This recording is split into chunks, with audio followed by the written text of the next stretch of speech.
So, a federal judge just issued a ruling so comprehensive and devastating that it didn't just reject Trump's latest legal maneuver, it systematically dismantled every single fallback position his legal team had been developing. And let me tell you, the 92-page opinion reads like a point-by-point destruction of Trump's entire defense strategy. We're talking about a ruling that anticipated every argument Trump's lawyers might make on appeal, addressed every procedural escape route they've been plotting, and closed off every delay tactic they had left in their playbook.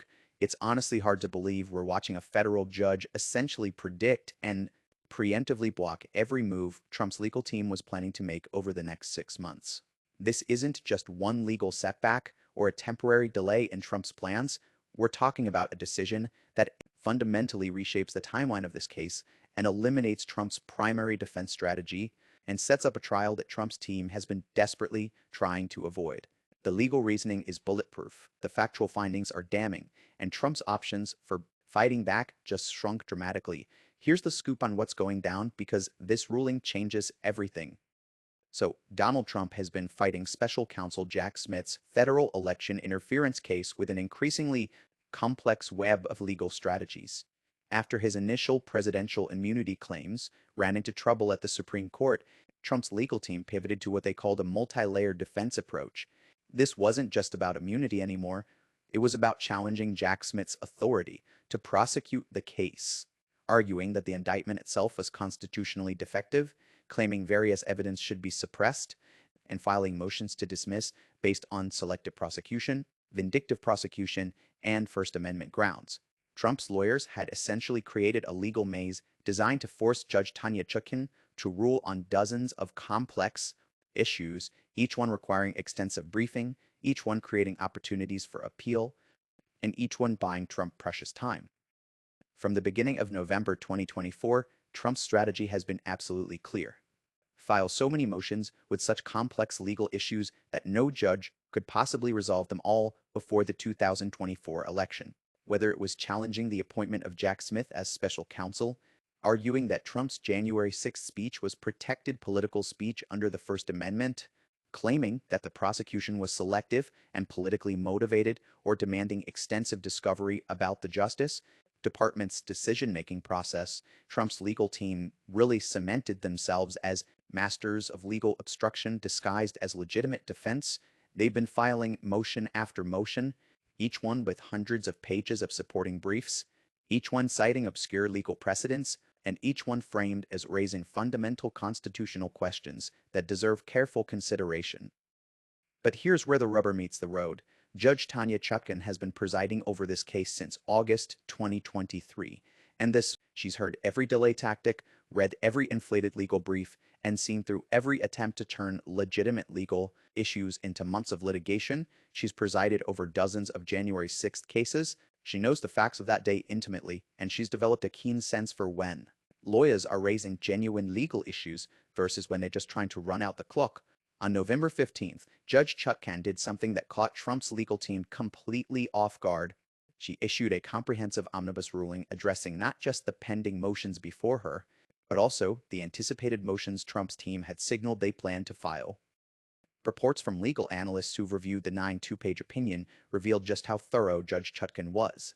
In dismantling Trump's legal strategy, she didn't just rule on the motions in front of her, she systematically addressed the entire universe of arguments Trump's team had made, or hinted at making, explained why each one failed as a matter of law, and established a factual record that would make it extremely difficult for Trump to succeed on appeal. According to Politico, as detailed analysis published November 16th, Judge Chutkan's ruling addressed 12 separate legal issues, rejected every single argument Trump's team made, and did so with such detailed legal reasoning that appellate courts would have little room to second-guess her conclusions. Talk about comprehensive. Essentially, Judge Chutkan was not just deciding the motions before her, she was closing off every avenue of delay, and forcing this case toward trial. Whether Trump liked it or not, this ruling sent shockwaves through Trump's legal and political operation because it raised fundamental questions about their entire strategy. If Judge Chutkan had anticipated and blocked every legal maneuver they'd been developing, including ones they hadn't even formally filed yet, what was left? How could they delay the trial now? What arguments could they make on appeal that the judge hadn't already addressed and rejected? Now, this isn't the first time we've seen Trump's delay tactics systematically rejected by a judge who's done their homework. Trump's legal strategies really only work when judges are willing to give him the benefit of the doubt, grant extensions, and treat every motion as raising novel issues deserving extended consideration. Whenever judges treat Trump's filings with the same skepticism they'd apply to any other defendant trying to delay their trial, his strategies fall apart. We've spotted this pattern time and time again. Just think about how Judge Arthur Engoron handled Trump's civil fraud trial in New York. Trump's lawyers tried every delay tactic in the book: motions to dismiss, requests for postponement, claims the case should be moved to a different venue, arguments that the statute of limitations had expired. Judge Engoron systematically rejected each one, kept the trial on schedule, and eventually issued a ruling finding Trump liable for massive fraud and imposing hundreds of millions of dollars in penalties. Trump's delay tactics didn't work because the judge refused to play along. Then there was Judge Lewis Kaplan in the E. Jean Carroll defamation cases.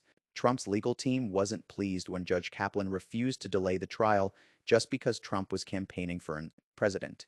When Trump's lawyers argued he was too busy with campaign events to attend trial, Judge Kaplan made clear the trial would proceed with or without Trump present. When Trump's team filed last-minute motions trying to introduce new evidence or change legal strategies, Judge Kaplan rejected them as untimely. The result? Two trials that proceeded on the court schedule, not Trump's, resulting in judgments totaling over $88 million against him. And let's not forget how Judge Beryl Howell handled grand jury matters in the early stages of the January 6th investigation. When Trump's lawyers tried to assert executive privilege to prevent testimony from White House officials, Judge Howell rejected those claims and ordered witnesses to testify. When Trump and his team tried to delay compliance with subpoenas through procedural motions, Judge Howell imposed tight deadlines and threatened sanctions. Her unwillingness to tolerate delay tactics helped ensure the investigation proceeded efficiently despite Trump's obstruction attempts.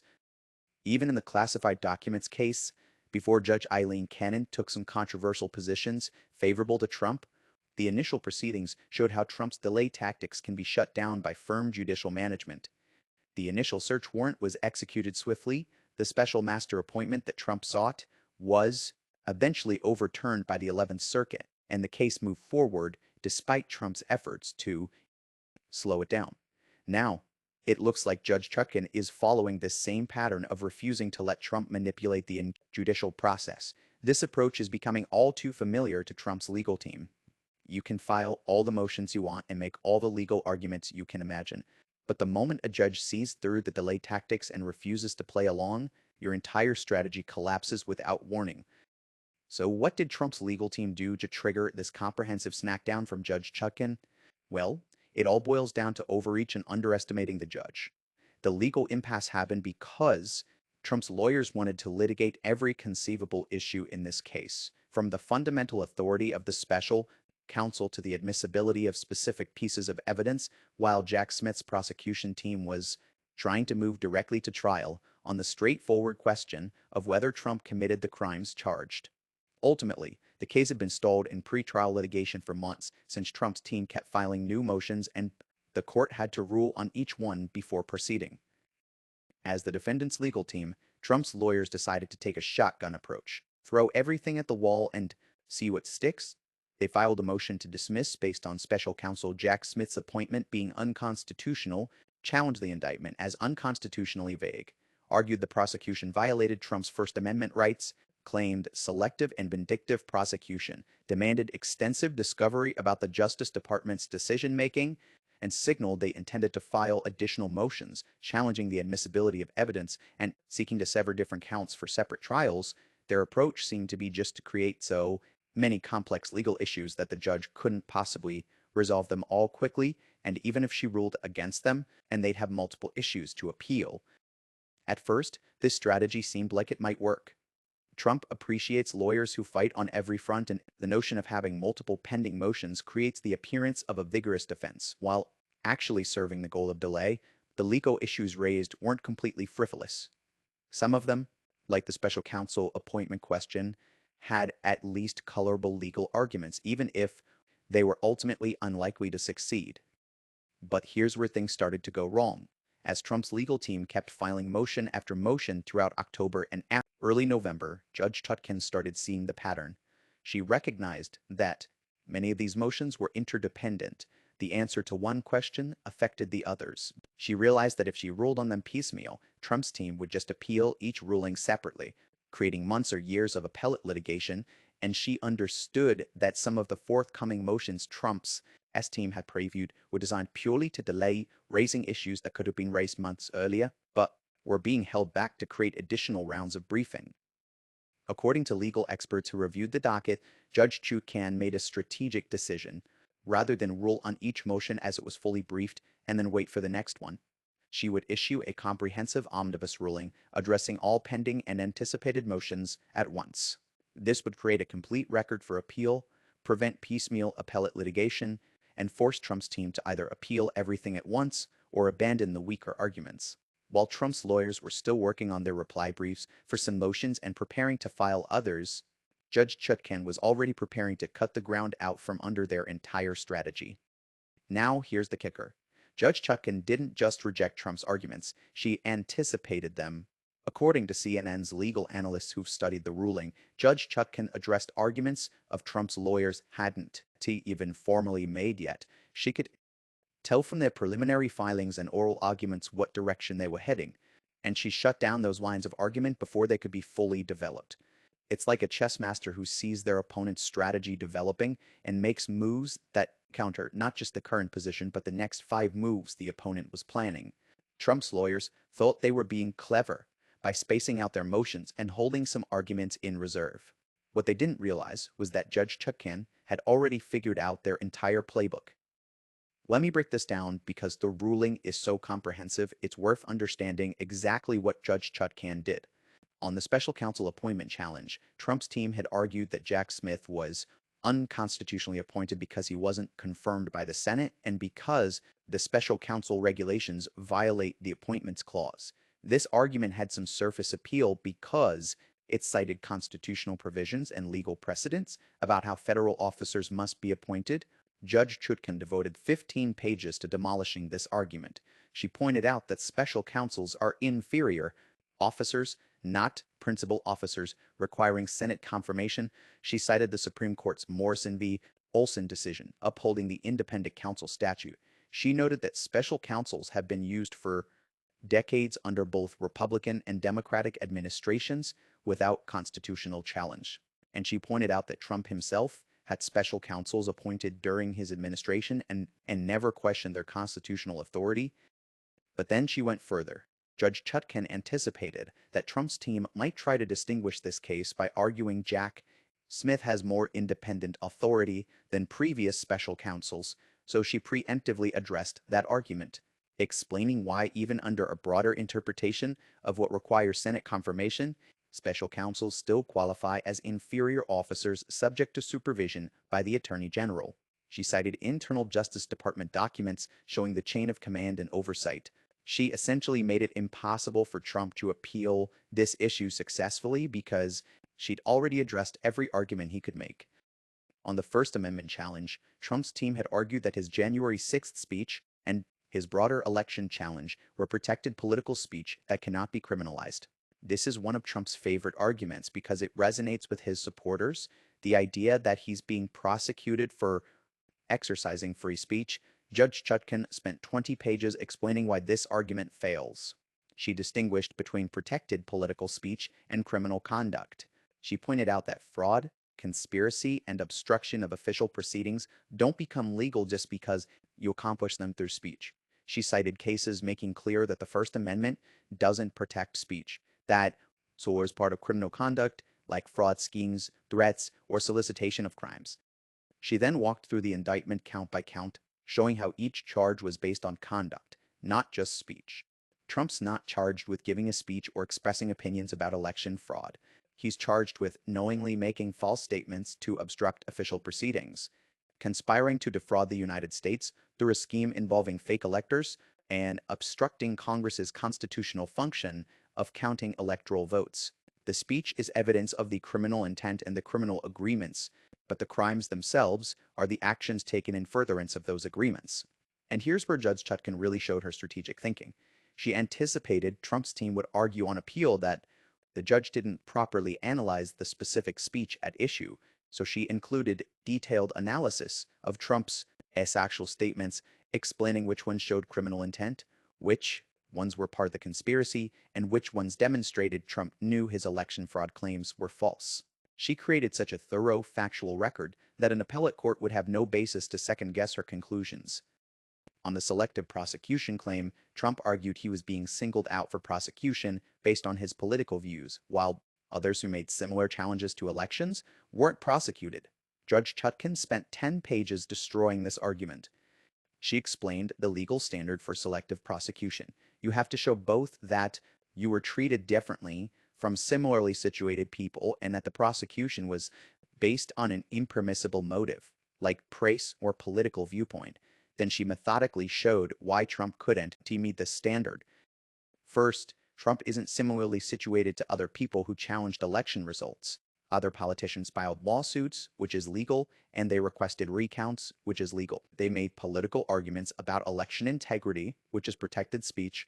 Trump is charged with organizing a criminal conspiracy involving fake electors, pressuring state officials to falsify vote counts, and inciting a violent attack on the Capitol to prevent the certification of electoral votes. No other politician in modern American history has done anything remotely similar.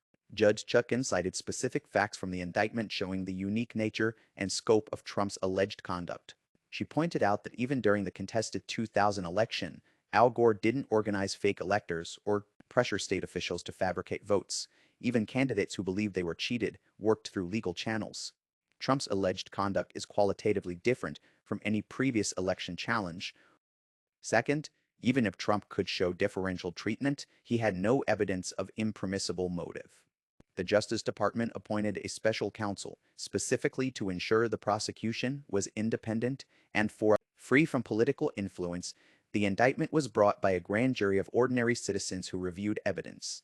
The charges are based on well-established criminal statutes, not novel legal theories invented to target Trump, but Judge Chutkan didn't stop there. She anticipated Trump would appeal this issue by pointing to statements by Democratic politicians criticizing him or calling for accountability. So she explained why such statements are irrelevant. What matters is whether the prosecutors bringing this specific case were motivated by impermissible factors. And there's no evidence they were. She even cited cases making clear that public criticism of a defendant doesn't prove selective prosecution. On the vindictive prosecution claim, the argument that Trump was being prosecuted in retaliation for exercising his legal rights, Judge Chutkan was even more dismissive. She explained that vindictive prosecution requires showing the prosecution was motivated by the defendant's exercise of protected rights, like demanding a trial or appealing a conviction. Trump's theory seemed to be that he was being prosecuted in retaliation for running for president again or for challenging the 2020 election, but as Judge Chutkan pointed out, the investigation began before Trump announced his 2024 campaign. The conduct being prosecuted occurred in 2020, 2021, and there's no evidence the decision to prosecute was based on anything other than the evidence of criminal conduct. You can't claim vindictive prosecution when you're being prosecuted for crimes you allegedly committed before you exercised. Whatever right you claim triggered the retaliation. Let's break this down further because Judge Chutkan's ruling gets even more devastating. On evidentiary issues, Trump's team had previewed arguments that certain evidence should be excluded, particularly communications involving lawyers, claiming attorney-client privilege, and evidence from White House witnesses, claiming executive privilege. Judge Chutkan devoted a section of her ruling to these issues, even though formal motions hadn't been fully briefed yet. She explained that the crime-fraud exception defeats attorney-client privilege when communications were in furtherance of criminal conduct. She noted that executive privilege has already been litigated extensively in this case, with courts consistently ruling it doesn't apply to criminal investigations, and she pointed out that Trump had already lost these privilege battles in the grand jury stage. So relitigating them now would be an abusive process. By addressing these issues preemptively, Judge Chutkan made clear she wouldn't entertain extensive motion practice on evidence that had already been determined to be admissible. This cut off another avenue Trump's lawyers were planning to use for delay on the vagueness challenge, Trump's argument that the criminal statutes he's charged under are unconstitutionally vague. Judge Chutkan was almost dismissive. She explained that criminal statutes are unconstitutionally vague only if they don't give fair notice of what conduct is prohibited and the statutes Trump is charged under. Conspiracy to defraud the United States, obstruction of an official proceeding, conspiracy against rights have been used for decades and have clear, well-established meanings. She cited numerous cases applying these statutes in contexts similar to Trump's alleged conduct. Then she made a point that must have stung Trump's legal team. She noted that Trump's own Justice Department prosecuted people under these exact statutes during his presidency. If the statutes were unconstitutionally vague, Trump's own administration was using them improperly. The argument that they're suddenly vague now that Trump is charged under them is legally incoherent. On the outrageous government conduct claim, an argument Trump's team had hinted at without fully developing, Judge Chutkan shut it down preemptively. This defense applies when the government's conduct in investigating and prosecuting a case is so outrageous it violates due process. Trump's team had suggested the investigation was politically motivated, leaked information to the press, and coordinated with Congress's January 6th committee. Judge Chutkan explained that none of these allegations, even if true, would constitute outrageous government conduct under established legal standards. Investigations of public officials naturally attract media attention. Parallel congressional and criminal investigations are common and legally permissible. Absent allegations of fabricated evidence, false testimony, or denial of basic due process rights, there's no outrageous government conduct to claim. Here's where it gets really interesting. Judge Chutkan's ruling didn't just address legal arguments, it made extensive factual findings that will bind Trump on appeal. Federal appellate courts review legal conclusions de novo, meaning they give no deference to the trial judge and decide legal questions fresh, but they review factual findings for clear error, meaning they'll only overturn the trial judge's factual conclusions if no reasonable judge could have reached them based on the evidence by making detailed factual findings in this ruling. Judge Chutkan created a record that will be very hard for Trump to overcome on appeal. For example, she made factual findings that Trump knew his election fraud claims were false because his own campaign advisors, attorneys, and administration officials repeatedly told him there was no evidence of fraud sufficient to change the outcome. She found that Trump's pressure on state officials went far beyond legal challenges and constituted corrupt attempts to overturn certified election results. She found that the fake elector scheme was not a legitimate legal strategy but a fraudulent effort to create false documentation. She found that Trump's actions on January 6th were designed to obstruct Congress's constitutional function, not to protect election integrity. Each of these factual findings is supported by extensive citations to evidence in the record witness testimony, documents, Trump's own statements, and contemporaneous communications. An appellate court reviewing these findings would have to conclude Judge Chutkan was clearly wrong about the evidence, which is an extremely high bar to meet.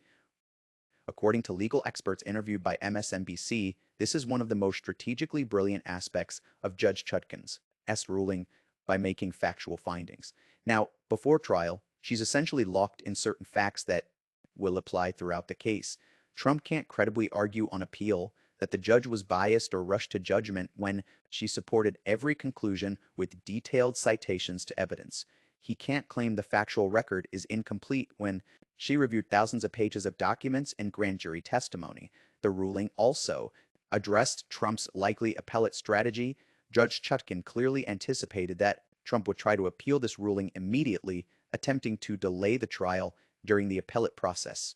So she included language and making clear that her ruling is not a final appealable order because it doesn't dispose of the entire case, it just resolves pre-trial motions. Under federal law, you generally can't appeal pre-trial rulings until after the trial is complete and a final judgment is entered. There are exceptions for certain types of orders, but Judge Chutkan carefully structured her ruling to avoid those exceptions. She also noted that even if Trump tries to seek emergency appellate relief through a petition for mandamus, asking an appellate court to order her to change her ruling, such petitions are rarely granted, and only when the trial judge has clearly exceeded her authority by providing such detailed legal reasoning for every conclusion. She made it nearly impossible for Trump to show she exceeded her authority, but here's what you need to understand. The most devastating part of this ruling isn't any single legal conclusion. It's the totality of what Judge Chutkan accomplished. She resolved virtually every pretrial issue in one comprehensive ruling. She anticipated and blocked every delay tactic Trump's team was developing. She created a factual record that will be nearly impossible to overcome on appeal. She structured the ruling to prevent immediate appellate review, and she set a clear path to trial that Trump can no longer obstruct through procedural motions. In one 19-page opinion, Judge Chutkan essentially said, I see what you're doing. I understand your strategy. I've addressed every argument you've made and every argument you were planning to make. Now we're going to trial.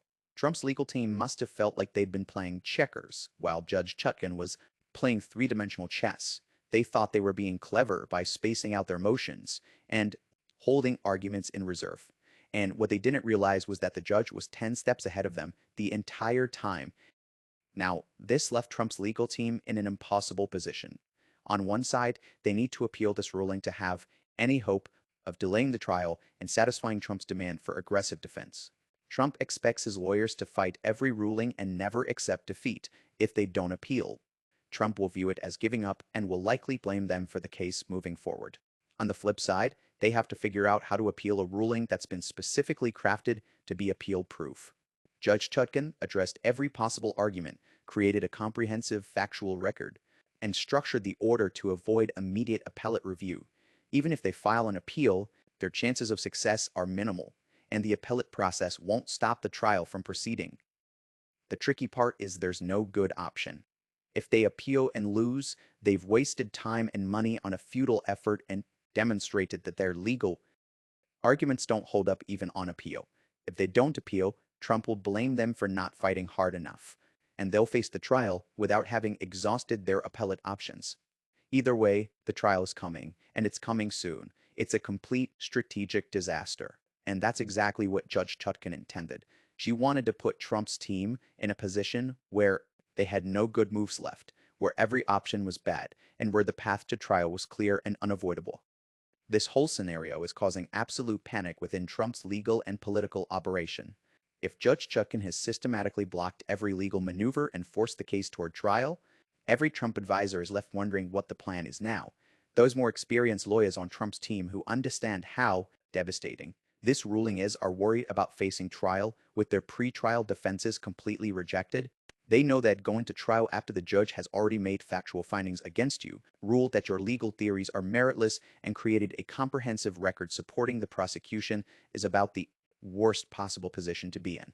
Meanwhile, the Trump loyalists who view all of this as political persecution are pushing for even more aggressive tactics. They want Trump to attack Judge Chutkan personally, to claim the entire proceeding is illegitimate, and to use the trial as a political platform rather than trying to win on the legal merits. They're arguing that since the legal route has failed, Trump should go full political warfare. Things became even more intense when reports emerged that Trump's legal team had an emergency meeting at Mar-a-Lago the day after the ruling was issued. According to sources who spoke to the New York Times, the meeting devolved into heated arguments between different factions of Trump's legal team. Some lawyers argued they needed to accept reality, prepare for trial, and focus on developing a defense that might actually persuade jurors. Other advisors insist and continue the delay tactics even if they're unlikely to succeed. Trump himself reportedly oscillated between rage at the ruling and denial that it matters, at one point insisting the case would go away once he wins the election, despite his lawyers explaining that winning the election won't make federal criminal charges disappear. When Trump's own legal team can't agree on basic strategy and is having screaming matches at emergency meetings, the situation has spiraled out of control. The lawyers are supposed to present a united front and execute a coherent strategy, but instead they're fracturing into competing camps with fundamentally different approaches to the case. Legal experts watching this unfold have been uniformly impressed by Judge Chutkan's ruling. Neil Katal, former acting Solicitor General and a Supreme Court advocate with extensive appellate experience, appeared on MSNBC and stated, "This is one of the most comprehensive and strategically brilliant judicial opinions I've seen in a pre-trial criminal case. Judge Chutkan didn't just rule on the motions before her. She anticipated Trump's entire appellate strategy and defused it. She's made it extraordinarily difficult for him to succeed on appeal, and nearly impossible to delay the trial further. This is what happens when a highly skilled judge gets tired of delay tactics and decides to cut through all the nonsense. Barbara McQuaid, former U.S. attorney and law professor, wrote in an analysis piece, Judge Chutkan's omnibus ruling is a masterclass in judicial efficiency and strategic thinking by addressing all pending and anticipated motions in one comprehensive order. She's compressed what could have been months or years of piecemeal litigation into a single appeal. By making detailed factual findings, she's created a record that will be nearly impossible to overcome on appeal, and by carefully structuring the order to avoid immediate appealability, she's ensured the trial can proceed even if Trump attempts appellate review. This ruling should be taught in law schools as an example of how judges can maintain control of their dockets despite aggressive delay tactics. Even some conservative legal commentators acknowledge the strength of Judge Chutkan's ruling. While they might disagree with the prosecution itself, they recognize that the judge's legal reasoning was sound and her strategic approach was effective. When legal experts across the political spectrum agree that a ruling is comprehensive, well-reasoned, and strategically brilliant, that's a clear sign that Trump's legal team just suffered a devastating defeat. So let's break down what this ruling actually means for the case going forward because the implications are enormous. First, the immediate timeline. Judge Chutkan included in her ruling a clear statement that, with all pretrial motions now resolved, the case will proceed directly to trial preparation. She set a trial date of February 3rd, 2025, giving both sides approximately 2.5 months to prepare. This timeline is aggressive but not unreasonable given that the case has already been pending for over a year and much of the evidence has already been disclosed through discovery. For Trump, this is devastating. He's been trying to delay the trial until after the 2024 election, hoping that if he wins the presidency, he can make the federal charges disappear by appointing a loyalist attorney general who will dismiss them by attempting to pardon himself. A February 2025 trial date means Trump will potentially be on trial during the critical early presidential primary season. He could be sitting in a federal courtroom while his opponents are campaigning in Iowa, New Hampshire, and South Carolina. The optics of a presidential candidate defending himself against federal charges of attempting to overthrow American democracy during the height of the primary campaign are politically catastrophic. And honestly, that's not what Trump wanted. He's built his political brand on appearing strong, victorious, and persecuted by unfair enemies, sitting in a courtroom as a criminal defendant, being bound by judicial rules about what he can say and do, having prosecutors present evidence of his alleged crimes to a jury. That's the opposite of the image he wants to project. Most voters, even those who support Trump politically, have at least some respect for the judicial process and the rule of law. Watching a presidential candidate unable to campaign because he's on trial for attempting to subvert democracy creates a powerful narrative that Trump committed serious crimes and is finally facing accountability. Now, let's touch on what this means for Trump's appellate options, which are now severely limited. Trump can attempt to appeal Judge Chutkan's ruling, but he faces significant obstacles. First, the ruling isn't immediately appealable as a final order because it doesn't dispose of the entire case. Trump would need to either wait until after trial to appeal or seek permission for an interlocutory appeal, which requires showing exceptional circumstances. Second, even if he gets appellate review, Judge Chutkan's ruling is so comprehensive and well-reasoned that his chances of success are minimal. She addressed every legal argument with detailed analysis and extensive citations to controlling precedent. She made factual findings supported by extensive evidence.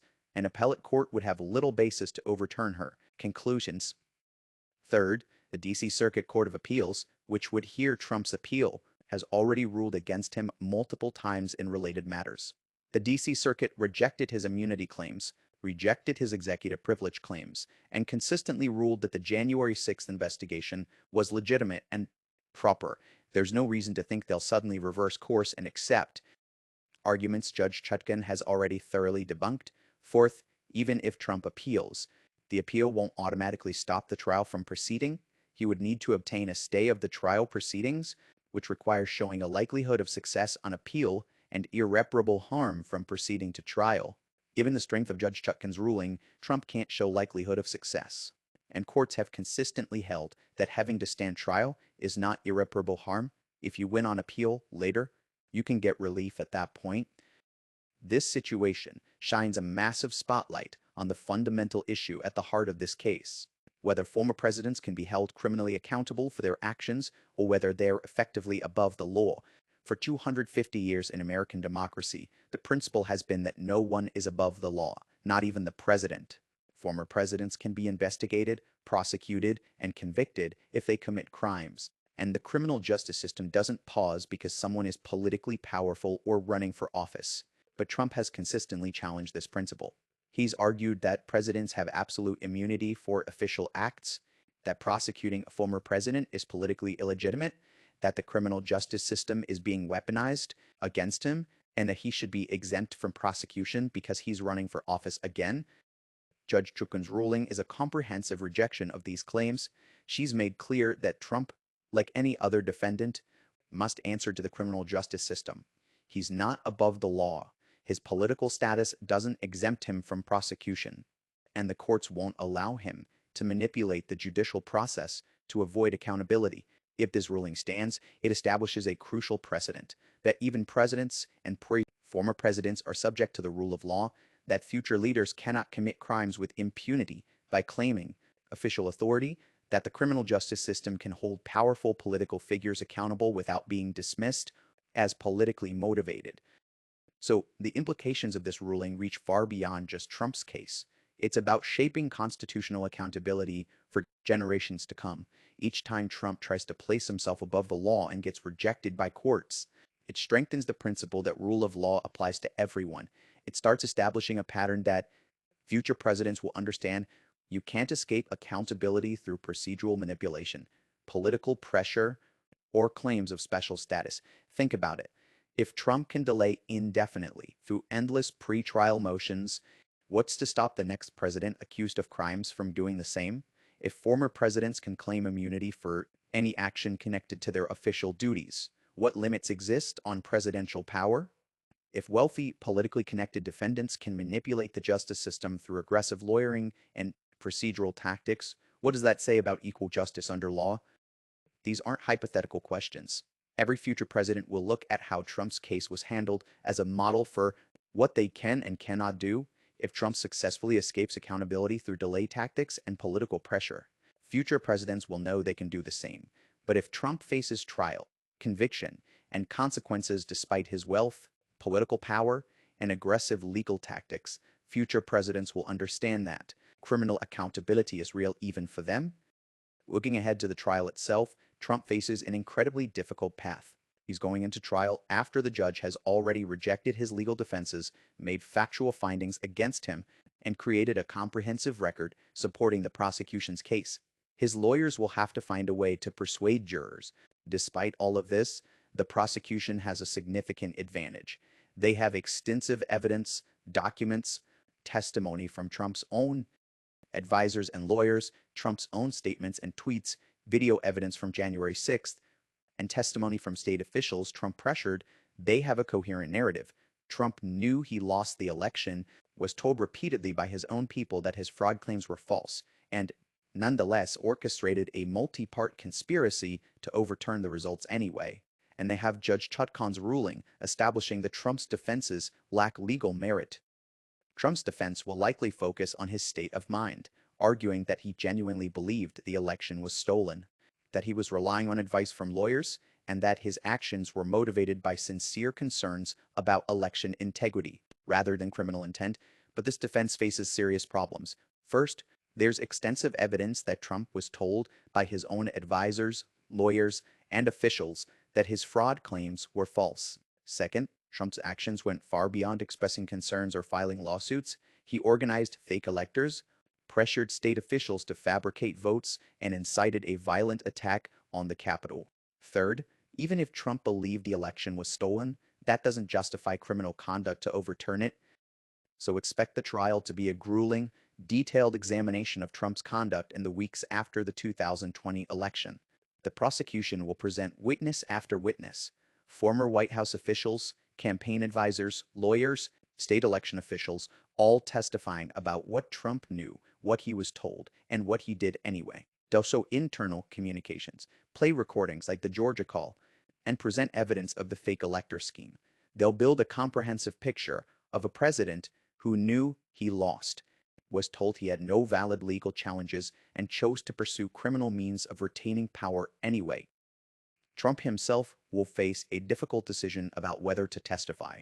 If he testifies, he'll be subject to cross-examination, where prosecutors can confront him with his own statements, force him to explain contradictions, and potentially catch him in lies. If he doesn't testify, the jury will only hear the prosecution's evidence without his side of the story. Either option is risky, and given Trump's tendency to ramble, go off script, and make incriminating statements, his lawyers will almost certainly advise him not to testify. But Trump often ignores legal advice in favor of his political instincts, and he may insist on testifying despite the risks. So here's the deal. A federal judge just issued a 92-page ruling that systematically destroyed every element of Trump's legal strategy, anticipated and blocked every delay tactic his team was planning, and set a clear path to trial that Trump can no longer obstruct. This isn't just one adverse ruling that Trump can overcome on appeal or work around with new motions. It's a comprehensive dismantling of his entire approach to the case. If this ruling stands, Trump will face trial in February 2025 on charges of attempting to overthrow American democracy during the height of the presidential primary season, with his legal defenses already rejected by the judge and a prosecution armed with extensive evidence of his alleged crimes. It's about so much more than just this one case. It's about whether our constitutional system can hold even the most powerful political figures accountable for criminal conduct, or whether wealth, political power, and aggressive legal tactics can place someone above the law. Judge Chutkan has made clear that in her courtroom, and no one is above the law, not even former presidents. So keep an eye on this, because what happens next will define American democracy for generations. Trump's legal options are running out. The trial is approaching rapidly, and the possibility that he'll face criminal accountability for attempting to overturn an election is becoming very real. The next few months are going to be absolutely crucial. Stakes have never been higher, and the evidence never stronger, and the path to accountability never clearer. This ride is far from over. But Trump just lost control of the steering wheel, and Judge Chutkan is driving this case straight toward trial.